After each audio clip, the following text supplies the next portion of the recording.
Welcome to Design Update Training for the 2025 FDOT Design Manual. This webinar is for the revisions to FDM Chapter 202, Speed Management. We made significant revisions to FDM 202 for the 2025 FDM.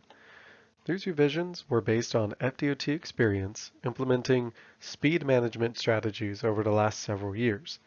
In addition, we made a few housekeeping revisions for clarity and to ensure the FDM remains aligned with other policies and documents that have been revised. The key items that were updated for the 2025 FDM include new and revised guidance on setting target speeds and selecting design speeds, an additional option for vertical deflections, and an overhaul of Table 202.3.1 to reflect new material.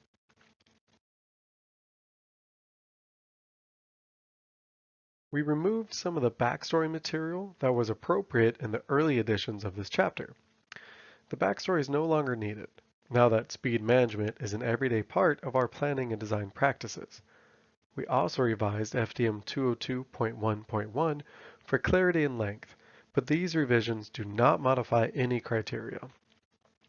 The revisions to FDM 202.1.2, however, do modify criteria. This section now establishes as policy that we are not attempting speed management on our high-speed roadways. As described in the new material, high-speed roadways are designed and optimized for higher speeds. Attempting to reduce speeds on high-speed roadways is contrary to their purpose and need. Instead, the FDM now directs planners and designers to address safety and operational concerns through strategies appropriate to high-speed design. For example, lane departure crashes may be best addressed using rumble striping, rather than attempting to lower speeds by creating an enclosure. And pedestrian crossing conflicts may best be addressed using separation or signalization, rather than crossing pedestrians at grade using natural gaps in traffic.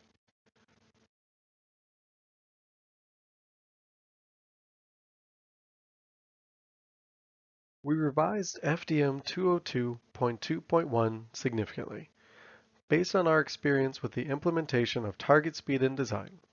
Until now, FDM 202 included language requiring the design speed to be equal to the target speed. On RRR projects, where the current design speed differs from the target speed, planners, who generate the recommended target speed, and engineers, who set the design speed, we're tasked with finding a happy medium by adjusting both to meet somewhere in the middle. In some cases, this was possible, but in many cases it was not. The discrepancy between the target speeds and some current design speeds are just too great. This sometimes leads to dissatisfaction by both parties. The planners are bothered that their target speed was changed, and the engineers are bothered that they could not achieve the initial target speed. The crux of the problem is that there was no defined way to keep track of the initial target speed. When it is modified, there is a feeling that information and work is being lost, leaving everyone disappointed. The planners understood perfectly well that the initial target speed was difficult or impossible to achieve on a single RRR project. The engineers understood the design speed could be changed incrementally to eventually achieve the target speed, but not if the target speed was changing with each project. The Systems Implementation Office, Transportation Data Analytics Office, State Safety Office, and Roadway Design Office therefore worked together to find a home for target speed. They created a new feature in the Roadway Characteristics Inventory, or RCI, feature 128, to store the target speed of our state highway corridors. This will allow the target speed to be preserved beyond the current project, so that future projects can pick up at that same place to hopefully move closer to the target speed over time.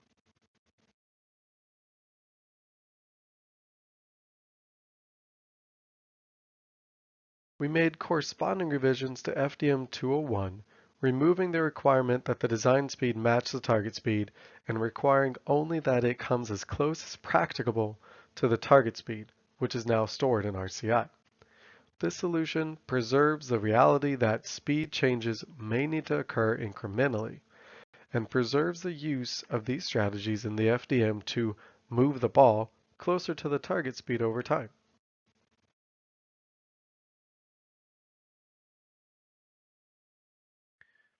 Here are some considerations for determining what is practicable when setting the design speed. Existing geometry. Centerline curvature cannot normally be changed, and curb lines are difficult to change due to drainage. But can city blocks be artificially shortened? Can lanes be repurposed? Can horizontal or vertical deflection be added? Can operational improvements be made? Project scope and budget.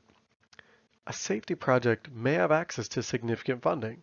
For instance, whereas a R project budget can barely cover the required pavement repairs. Community intent. Does the community agree the target speed needs to be what is recommended? And how open are they to an incremental approach? Can the community contribute funding towards achieving the target speed? Is this project a priority for the community? We have examples of projects where attempts were made to reduce the speed from 55 to 50 miles per hour. This type of change would be almost imperceptible to the community. They would have questionable safety return on investment and is difficult to achieve from a technical perspective. We also have examples where the FDOT was prepared to use speed management strategies to achieve 25 miles per hour, but the community wanted a slightly higher speed. This can all affect the selection of an appropriate design speed.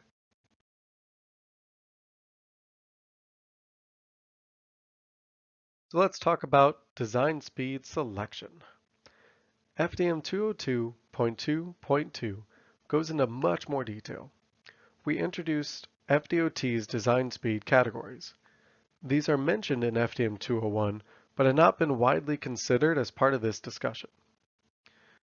One issue is that some districts are reluctant to implement speed management techniques because they could dictate that design variations be required if the lower speed is not truly achieved.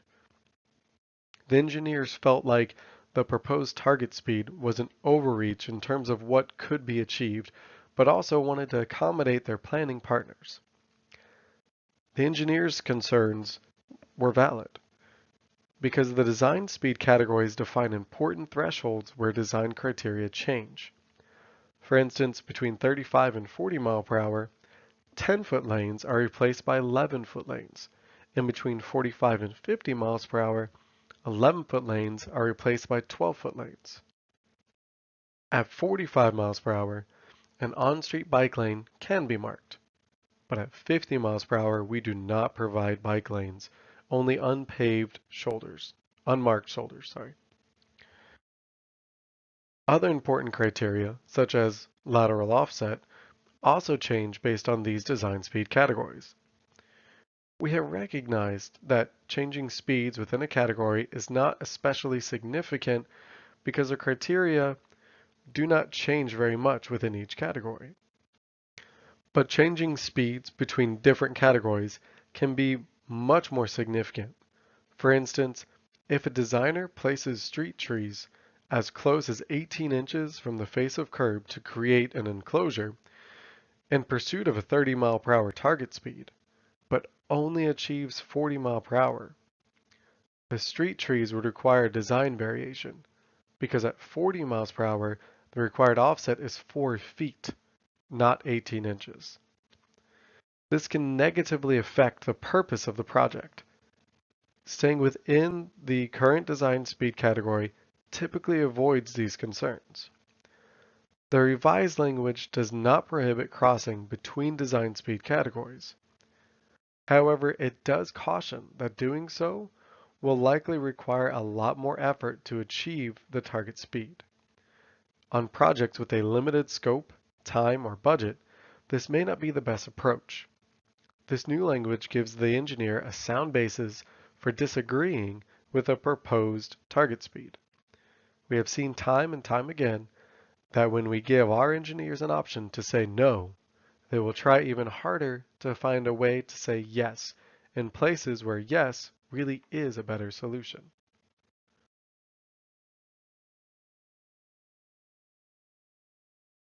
FDM 202.3 introduces the speed management strategies that make up most of 202. Based on our experience since the rollout of the FDM in 2018, and by implementing speed management strategies on projects across the state, we added some new considerations for selecting appropriate speed management strategies. Project scope and budget. Well-intentioned planners and engineers have found that project scopes and budgets are real constraints on which strategies can be used. This needs to be considered in deciding on speed management options. The gap between existing speed and the target speed. Experience has shown that achieving a speed reduction of more than 5 miles per hour can be difficult and that more than a single strategy may be needed. Speed category of the existing roadway. This refers back to the design speed category. Current design speed. This is a key data point for any discussion of speed management on an existing roadway. One additional consideration that was previously implied but is emphasized here in 2025. Speed management interventions need to occur about every 500 feet to be most effective.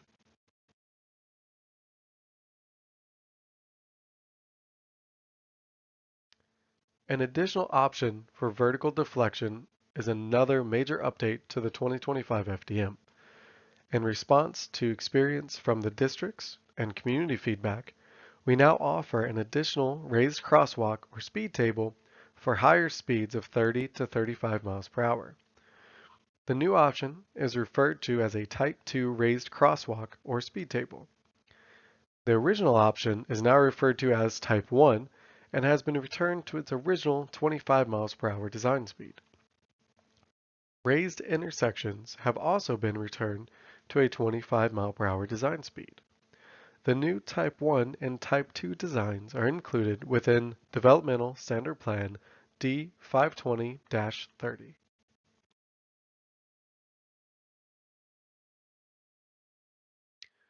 We have received questions about restoring the 25 mile per hour design speed for the raised intersections.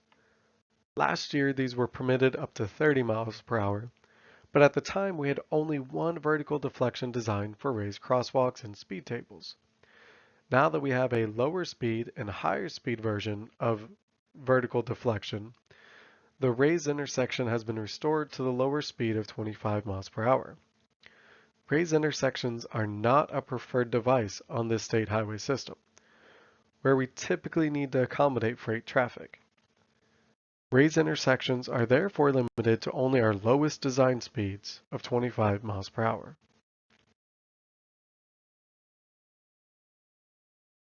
Now let's take a closer look at the Type 1 and Type 2 speed tables and raised crosswalks. As can be seen in the Developmental Standard Plan, these types are identical in all respects, except for the slope of the approaching and departing ramps. The Type 1 uses the original slope of 1 to 12 for use at 25 miles per hour. In practice, we found this speed is generally considered too low by local governments. District 5 experimented with variations and found that a 1 to 20 slope was more desirable. The 1 to 20 slope yielded operating speeds of 30 to 35 miles per hour, which is more consistent with what our industry partners desire, at least on certain roadways. We used District 5's design to develop the Type 2 option. Thank you, District 5. Designers now have two options for vertical deflection based on the scope and needs of the project.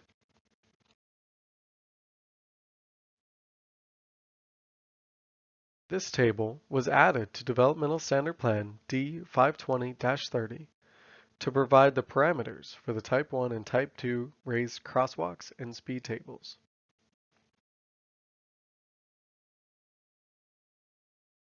Table 202.3.1 lists all of the speed management strategies in one place as a quick reference for planners or designers in evaluating potential speed management approaches. It is organized by context classification and target speed and indicates which strategies are appropriate based on these factors. And in 2025, to match the new design speed category criteria, we modified the table to include the desired design speed range and to reflect changes to speeds allowed for different strategies. Adding the new columns required converting the table to landscape format. And we're going to have an example on the next slide. The old 2024 version of the table is on the left, and the new 2025 version is on the right. The two new columns that were added were the existing speed category, and the other column was the minimum design speed.